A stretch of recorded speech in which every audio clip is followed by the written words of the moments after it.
What if the defining luxury car feature of the decade isn't actually coming from some Silicon Valley startup? Right, or a high-end German manufacturer. Exactly. What if it's sitting inside a Chevy hatchback that costs like less than what the average American makes in a year? I mean, it sounds like a paradox, honestly. It really does. But that is exactly the paradigm shift we were looking at today, because for so long, the EV market has just been defined by exclusivity, you know? Oh, totally. Early adopters, deep pockets. Exactly. Vehicles that function way more as status symbols than, like, practical daily drivers for the masses.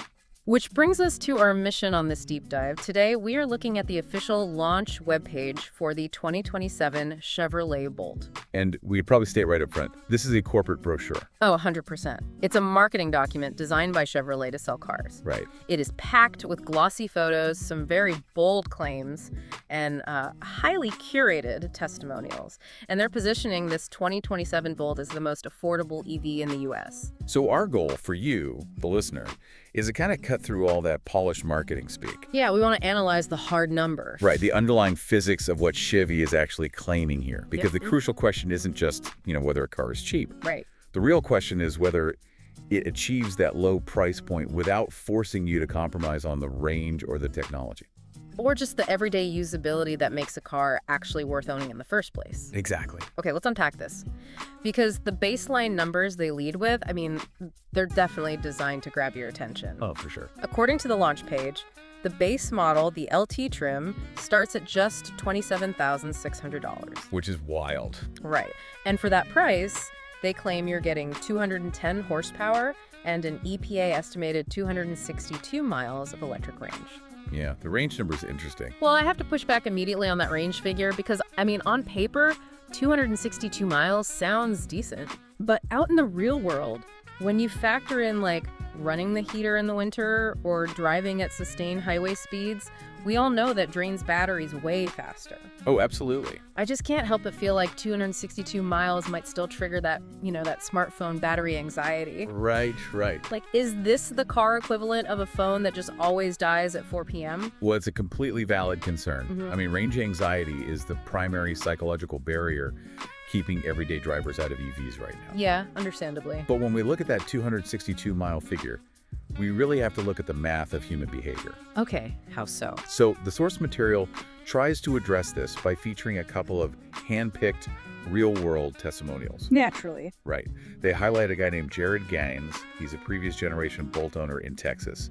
And he claims he sometimes drives 200 miles a day, quote, without a problem. Right, but again, that is a testimonial hand-selected by a marketing department. It absolutely is. Yeah. But let's just look at the underlying math of his claim. 200 miles in a single day is an incredibly grueling commute. Yeah, nobody's doing that every day. Exactly. Yeah. The average American drives less than 40 miles a day. Wow. So even if we account for those very real variables you mentioned, like cold weather degradation, which, can knock off 20 to 30% of your range. Right, or highway driving. Exactly. A 262-mile baseline still leaves you with an enormous buffer for the vast majority of daily driving. That makes sense. And the other testimonial they use is from a family who took their Bolt up Pikes Peak and through those tunnels under the Atlantic. Wait, taking a compact EV up a mountain, that sounds like a massive stress test for a battery. It really is, because you are fighting gravity the entire way up. Right. But the broader implication Chevy is making here with these examples, it isn't just about road trips. What's the real story then? The real story is that offering a 262-mile capability at a starting price under $28,000, it fundamentally shifts the demographics of the EV market. Oh, I see. Yeah, it moves the technology out of that luxury bracket and places it squarely as a viable option for the middle class. It totally changes the math. You no longer have to spend 50 or 60 grand just to, justify saving a little money on gas. Exactly. But I do think focusing purely on the total range is kind of missing half the battle. How do you mean? Well, because range only really matters until you eventually hit zero. Right, of course. The true friction point of owning an EV, the thing that really separates a functional daily driver from a massively frustrating one, is what happens when you actually have to plug it in. Precisely. Because range gets you to your destination, but charging speed is what gets you back home. Yes. And this is where the source material highlights a pretty massive architectural upgrade for the 2027 model. Oh, huge upgrade. They're claiming this Bolt charges over 2.5 times faster than the previous generation. Yeah, which was desperately needed. Right. Specifically, they state it takes 25 minutes to get from a 10% charge up to an 80% charge using public DC fast charging. So that's chargers over 150 kilowatts. Exactly. But the detail that jumps out to me the most, honestly, is the hardware itself. Chevy is putting the NACS port, the North American Charging Standard, on the car right out of the factory. That integration is a massive operational shift. It really is. To understand why that matters to you as a driver, Yeah. you have to look at the current state of public charging. It's a mess, right? It's been incredibly fragmented for years. I mean, if you weren't driving a Tesla, you needed multiple apps on your phone. You sometimes needed physical adapters. Oh, yeah. And you'd often pull up to a station only to find the software was down or the card reader was broken. The worst. By adopting the NACS port natively, Chevy is granting drivers immediate, seamless access to the Tesla Supercharger network, Which is huge. alongside over 250,000 other public chargers across the US and Canada. It completely eliminates the app roulette that early EV adopters had to play. It totally reframes the road trip experience. Like when I see that 25-minute charge time from 10 to 80%, I honestly don't see a delay. No, I see a standard, necessary rest stop. Right. Pull off the highway, you plug the car in, walk inside to use the restroom, stretch your legs, maybe grab a cup of coffee. Sure. And by the time you walk back out, the car has enough juice for another 3 hours of driving. Exactly. But you mentioned something interesting there, the specific 10% to 80% window. Yeah. Why do automakers always quote the charge time up to 80% instead of just a full tank? Well, what's fascinating here is the underlying chemistry of how batteries actually accept power. And this leads to a highly specific and frankly surprising piece of advice buried in the source material. Okay, I'm intrigued. So typically, lithium-ion batteries charge very quickly when they're nearly empty, but the closer they get to full, the slower the electrons can be safely packed in without causing heat damage or long-term degradation. Ah, okay. That's why that last 20% takes disproportionately longer. And for years, the golden rule of EVs was to actively avoid charging your car to 100% on a daily basis, just to protect the battery's lifespan. Right, which always felt so ridiculous to me. It is a bit counterintuitive. You buy a car with a certain capacity, but you're told you can really only use 80% of it. It's like buying a gallon of milk but being told you shouldn't drink the bottom quarter of the jug. That is a great way to put it. Thanks. It created this dynamic where drivers were constantly having to babysit their battery percentages. Yeah, that sounds stressful. But the launch page for the 2027 Bolt explicitly flips this rule on its head. Wait, really? Yes. Chevy's official recommendation for this new battery technology is to regularly charge the vehicle to 100% capacity. They say it achieves the fastest overall charging speeds and maintains battery health. Wait, how does that work? How did charging to 100% go from being, like, terrible for the car to being the manufacturer's actual recommendation? It all comes down to a shift in battery chemistry design. Yeah. Now, the marketing page doesn't dive into a whole chemistry lecture. Probably for the best. Right. But this shift is characteristic of lithium iron phosphate, or LFP, battery architecture. LFP. Oh, yeah.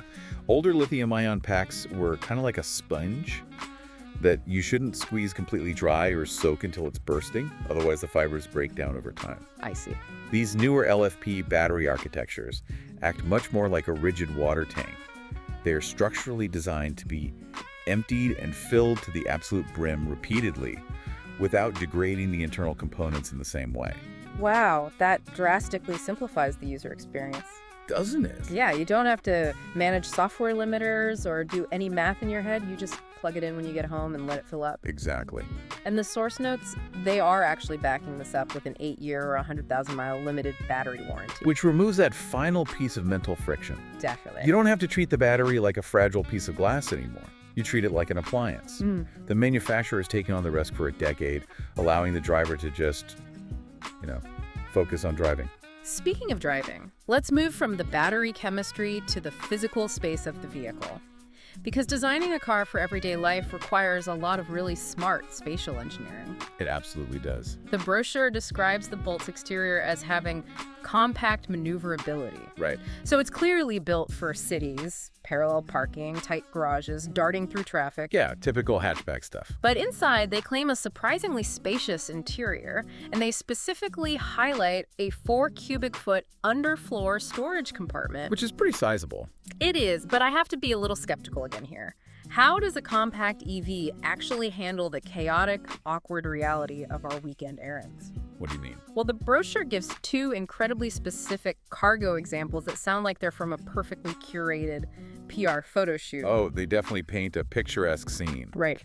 The source contrasts packing for a local art fair, where they describe, delicately stowing paintings, safely packing ceramics, laying handmade quilts flat and rolling up rugs so they don't block the rearview mirror.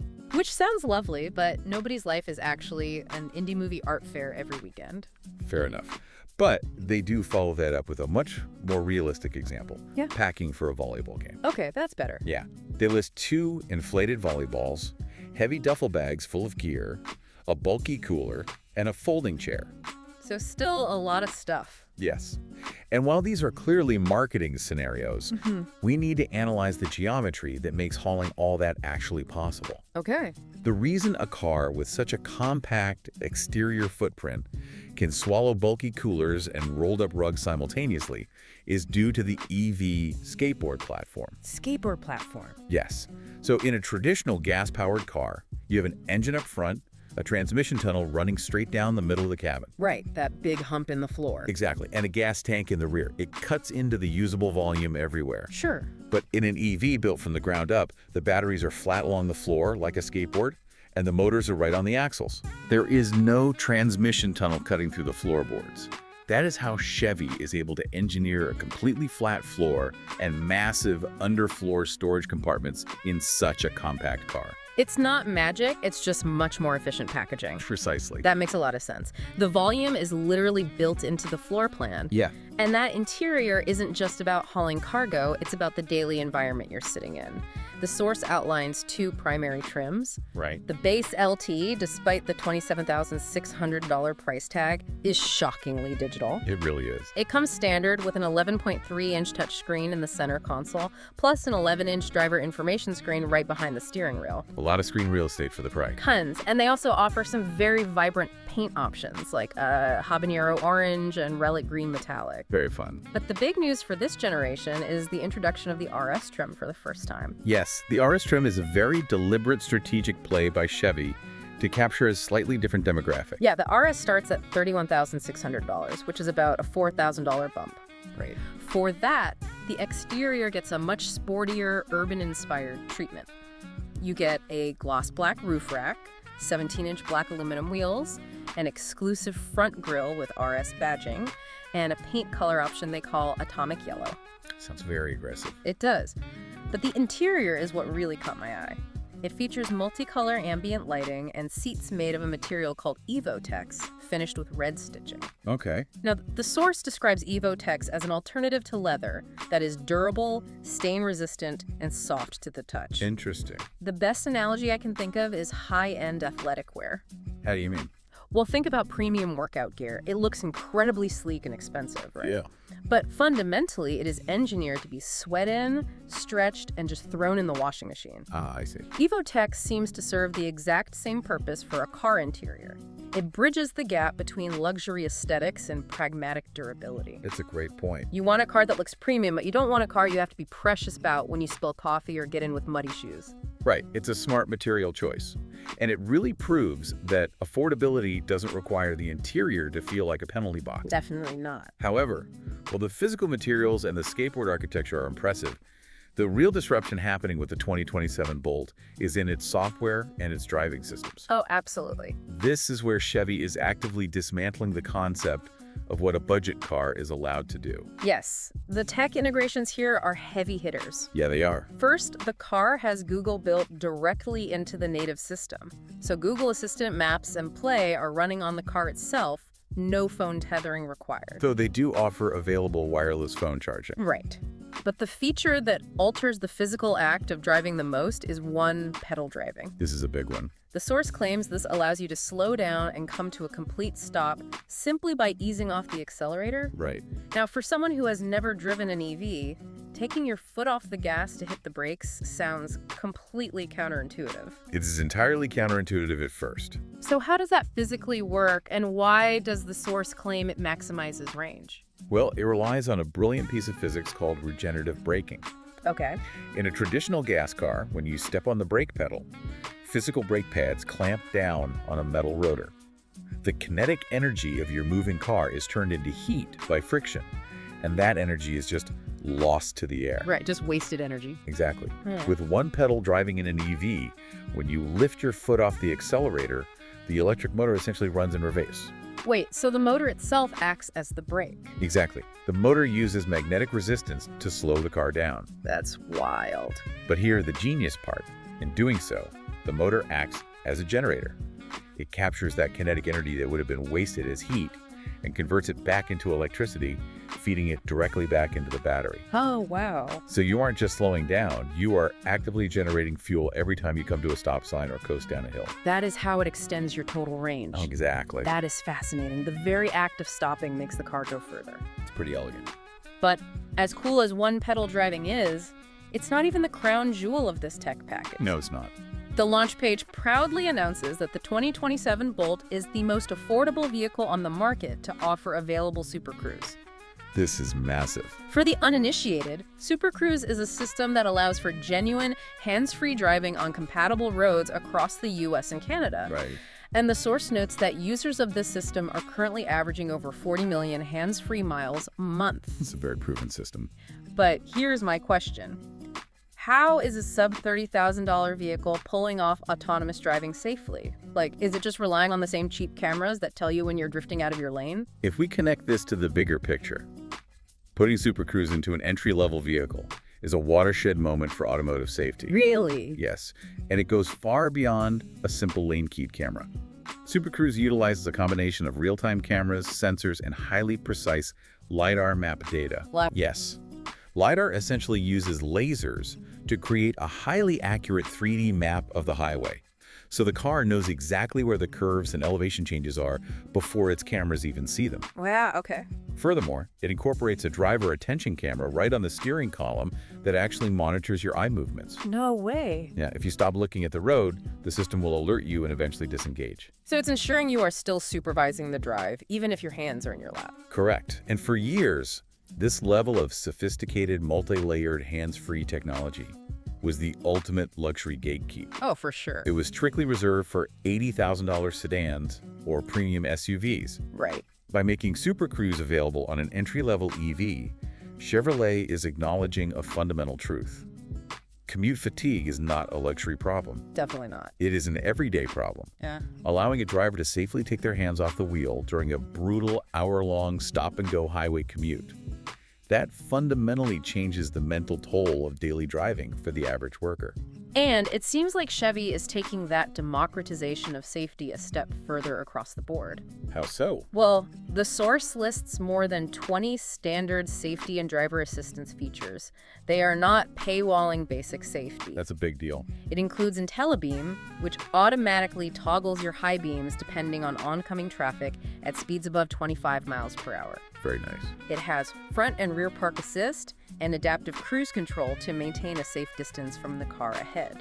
So they are essentially offering a comprehensive digital safety shield as the baseline standard, Right. which forces the entire industry to elevate what they offer in their own base models. You know, we can analyze the LiDAR maps, the LFP battery chemistry, and the interior geometry all day. Sure. But there's one final quote in this marketing material that, despite being a PR placement, highlights a very real phenomenon. What's that? They quote Scott Schuyler, an early adopter who bought a 2017 Bolt EV. He notes that after he bought his car, every single one of his adult children eventually went out and bought a Bolt of their own. Now, we know Chevy put that in there to look good. But if you look past the spin, that concept of generational word-of-mouth adoption, That is the ultimate metric of a vehicle's success. It really is the hardest metric to fake. Yeah. I mean, a marketing department can buy a Super Bowl ad to tell you a car is affordable, but only years of reliable, real-world experience will convince a father to recommend that vehicle to his own children. Exactly. It proves that the technology holds up to the grind of daily life long after the new car smell fades. So, synthesizing everything we've explored today, the 2027 Chevy Bolt, which the source proudly notes was highlighted by Newsweek as one of the most anticipated new vehicles of 2026, is not just a, quote, cheap EV. No, that is a completely outdated way of looking at it. By pairing 262 miles of range with a 25-minute fast-charging architecture, integrating native Google tech, and offering LiDAR-backed hands-free driving, Chevy is forcing us to completely rethink what an entry-level vehicle is even capable of. I want you to consider your own daily routine for a moment. Yeah, picture it. Think about your morning commute. Think about the geometry of your weekend errands, or the sheer frustration of being stuck in stop-and-go traffic. We've all been there. Then ask yourself, how seamlessly would a vehicle with these capabilities actually fit into your life? I rubber pretty well. When you eliminate the traditional frictions of EV ownership, the slow charging, the fragmented networks, the battery anxiety, and you price the whole solution under $28,000, it evolves from being a niche environmental statement into a highly logical, deeply practical choice. It really strips away almost every lingering excuse for the average driver to avoid going electric. And it leaves us with a final, rather provocative thought to ponder. Okay, let's hear it. We have just established that an automaker can now engineer a vehicle with 262 miles of range, a 25-minute fast charging curve, massive digital interfaces, and sophisticated hands-free driving technology, all starting under $28,000. Yeah. If this is the new baseline for a budget car, what does this mean for the future of the luxury auto market? Oh, that's a great question. How will premium brands possibly justify charging $70,000, $80,000, or $100,000 when the standard for affordable transportation has been raised this incredibly high? Something to think about next time you're stuck in traffic. We want to thank you so much for joining us on this deep dive. We'll catch you next time.